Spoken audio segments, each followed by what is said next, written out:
Royal Challengers বেঙ্গালুরুর বিরুদ্ধে হেরে এবারের মতো আইপিএল অভিযান শেষ করেছে চেন্নাই সুপার কিংস। আর তাতেই জল্পনা দেখা দিয়েছে বেঙ্গালুরুতেই শেষ ম্যাচ খেলে ফেললেন মহেন্দ্র সিং ধোনি। তবে মাহির তরফ থেকে এখনও কিছু জানা যায়নি, কিন্তু সোশ্যাল মিডিয়ায় মাহি ভক্তরা আবেগ তাড়িত হয়ে উঠেছেন। বেঙ্গালুরুতেই কি শেষ ম্যাচ খেলে ফেললেন মহেন্দ্র সিং ধোনি? আরসিবি ম্যাচের পর এই প্রশ্নই ঘুরপাক খাচ্ছে গোটা দেশ জুড়ে। কারণ আরসিবির বিরুদ্ধে হেরে এবারের আইপিএল থেকে বিদায় নিয়েছে চেন্নাই সুপার কিংস। ফলে আইপিএলের প্লে অফে দেখা যাবে না 5 বারের চ্যাম্পিয়নদের। আরসিবির ম্যাচ শেষে সবাই তাকিয়েছিল ধোনি কি বলেন, কিন্তু তাকে আর মাঠে দেখা যায়নি। ম্যাচ শেষে ডাগআউটেই বসে থাকতে দেখা যায় তাকে।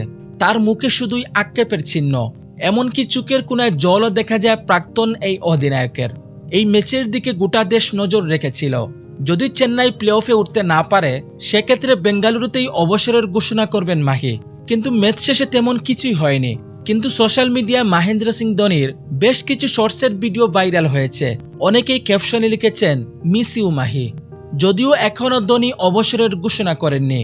2019 সাল থেকেই প্রতি আইপিএলে জল্পনা দেখা দেয় এবারই হয়তো শেষ আইপিএল খেলতে নামবেন তিনি, কিন্তু ততবারই সেই জল্পনায় জল ঢেলে দিয়েছেন।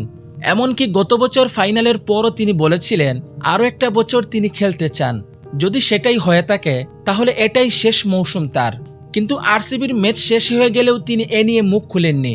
তবে মাহি ভক্তরা চাইছেন আরও একটা মৌসুম খেলুক তাদের ক্যাপ্টেন কুল।